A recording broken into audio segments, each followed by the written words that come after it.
Hello everyone, स्वागत है आप सभी का आपके अपने यूट्यूब चैनल हिंदी ज्ञान में। मैं हूं हेम गहतोड़ी।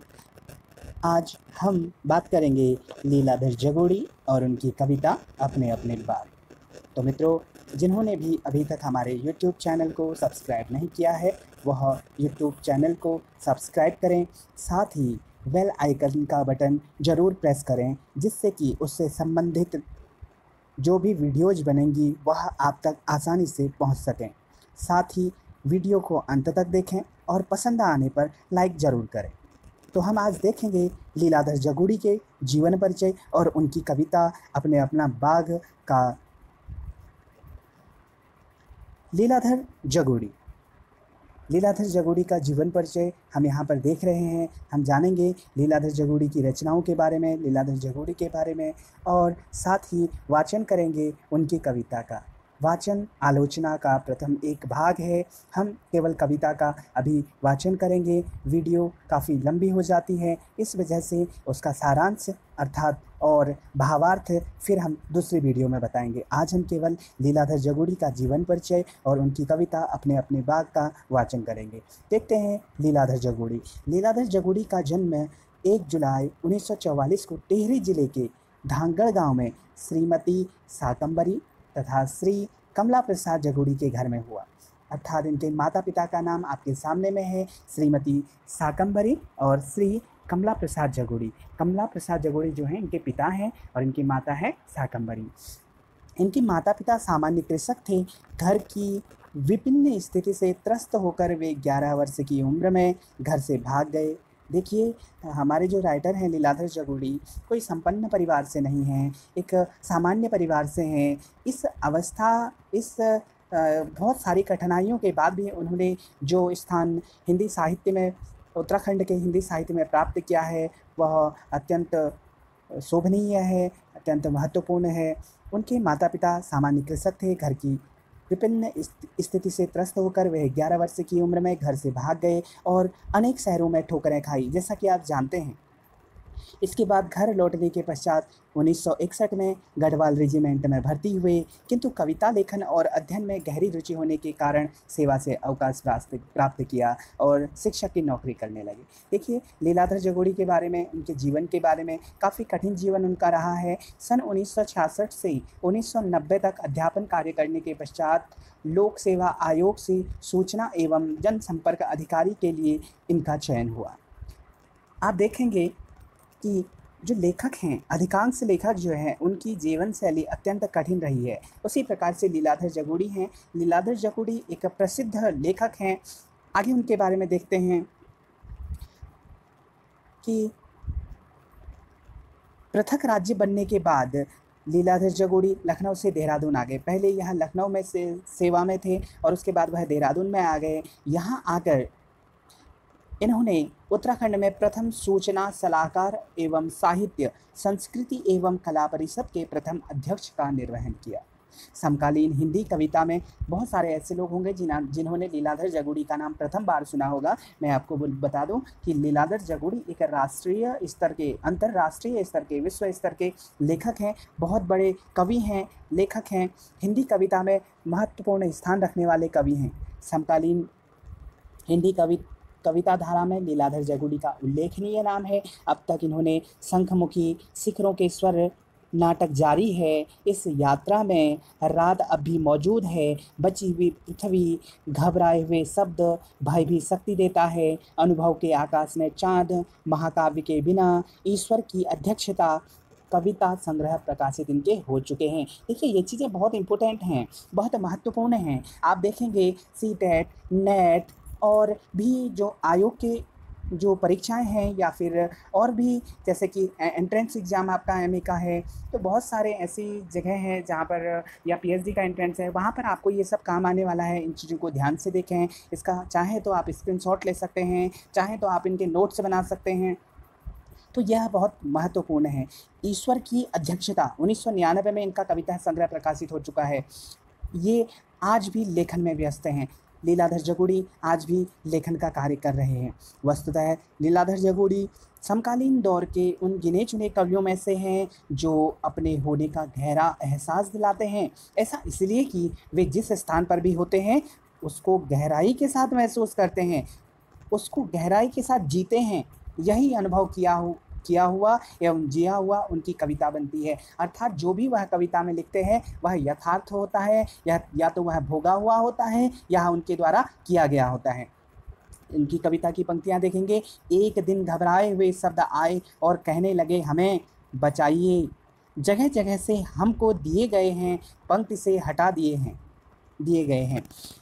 या तो हमारे विकल्प खोज लिए गए हैं या हमारे बिना काम चलाया जाने लगा है। इस प्रकार की पंक्तियाँ आप देख सकते हैं। वह कहते हैं, अपने यथार्थ को व्यक्त करते हैं कि एक दिन घबराए हुए शब्द आए और कहने लगे हमें बचाइए, जगह जगह से हमको दिए गए हैं, पंक्ति से हटा दिए गए, या तो हमारे विकल्प खोज लिए गए हैं या हमारे बिना काम चलाया जाने लगा है। बहुत सरल भाषा में, सीधी भाषा में उन्होंने अपनी कविताएं लिखी हैं। आज हम देख रहे हैं उनकी कविता, लीलाधर जी की कविता अपने अपने बाग की कविता बहुत प्रसिद्ध कविता है लीलाधर जगोड़ी की। लीलाधर जगोड़ी एक अंतर्राष्ट्रीय स्तर के कवि हैं, तो हम इनकी कविता का वाचन कर रहे हैं। आप इनका सारांश देख सकते हैं। केवल कविता पढ़ने मात्र से समझ में आ जाता है कि कवि क्या कहना चाहता है। जवान होती लड़की को और जवान होते लड़के को बाघ उठा ले गया, अंधेरे में एक दूसरे का बाघ। देखिए यहाँ कवि कहना क्या चाह रहा है, इस बात को आप बड़े गौर से देखेंगे। बहुत सरल भाषा में दिया गया है, बस आप सुनिए और विचार कीजिए तो इसका सारांश, इसका सार आपके समझ में आ जाएगा। मैं इसका सारांश किसी अन्य वीडियो में बताऊंगा। आज यह वीडियो बहुत लंबी हो रही है, इसलिए हम केवल यहाँ पर कविता का वाचन करेंगे। दोनों के सिर पर बहुत दिनों से आत्मविश्वास के उल्लू मंडरा रहे थे। इन्होंने आज की परिस्थिति को दिखाया है, जिस प्रकार से आज के बच्चे, आजकल जो बच्चे वह कर रहे हैं, उसी प्रकार का इन्होंने यथार्थ चित्रण किया है कि किस प्रकार से समाज में क्या क्या चल रहा है, वह अपनी कविता के माध्यम से, अपने अपने बाग के माध्यम से बताया है। चौगुनी चौकुन्नी आँखों वाले, लाल नीले झबरीले, रात्रि चर दुर्लभ उल्लू, जो अंधेरे में ही देख पाते थे आईने के बिना भी, लज्जा से लाल, दुख से सांवले और अनचखे स्वाद के सुख से विभोर अपने सुलहते मुख। कोई नहीं कहता उसके भागने को प्रेम में भागता, कोई उस नरभक्षी का नाम नहीं लेना चाहता जिसे प्रेम करते हैं। जिनकी शब्दावली ज़्यादा सामाजिक है वे इज्जत पर हमला करते हैं। उसे एक पेशेवर पंच ने कहा प्रेम तो भाईचारा था, तो उन्होंने तोड़ दिया। यह तो शुद्ध बदमाशी हुई।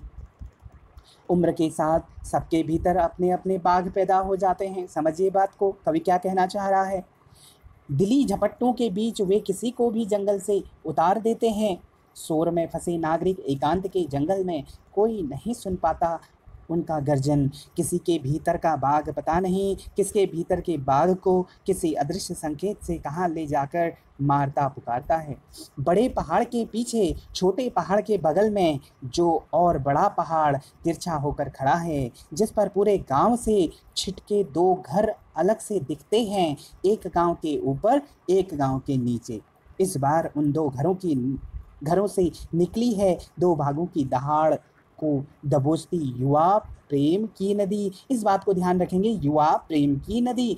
इसी के इर्द गिर्द पूरा सारांश, पूरी कविता की व्याख्या इसी के इर्द गिर्द घूमती है, युवा प्रेम की नदी। कविता भी यहीं से ली गई है, युवा प्रेम की नदी को ही दिखाया गया है।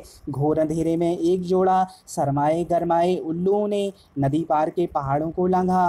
पहली बार कहीं पहुंचकर कल दोपहर वे बस पकड़ पाएंगे, शायद परसों शाम कहीं जाकर बैठ पाएंगे रेल में। अंधेरा पाख पार करते ही स्वाधीनता के शहद में लिपटा चांद दिखा उन्हें। आधी रात से कुछ पहले जो दे पाया उनका साथ, दूसरा पाख पार करने में काम आएगी चांदनी। फिर आगे देखेंगे, उन्हें शाम से ही ज़रूरत थी उस 12 सिंगे की, जो भले ही चांद पर विचरता हो पर बाघ से न डरता हो, और जो बर्फ़ की सिहरती पीठ से धूप को न गिरने दे। और पीछे जिस रात निकले वे, उस रात की कहाँ सुबह होने को हो। रात में छोड़े हुए गांव का भी सवेरा हुआ है, सुबह के उजाले में फैल गया एक वाक्य। क्या वाक्य है? एक लड़के एक लड़की को रात को उठा ले गया बाघ, इतना नरभक्षी था प्रेम उस गांव में, और उसी दिन से उन्हें मरा हुआ मान लिया गया।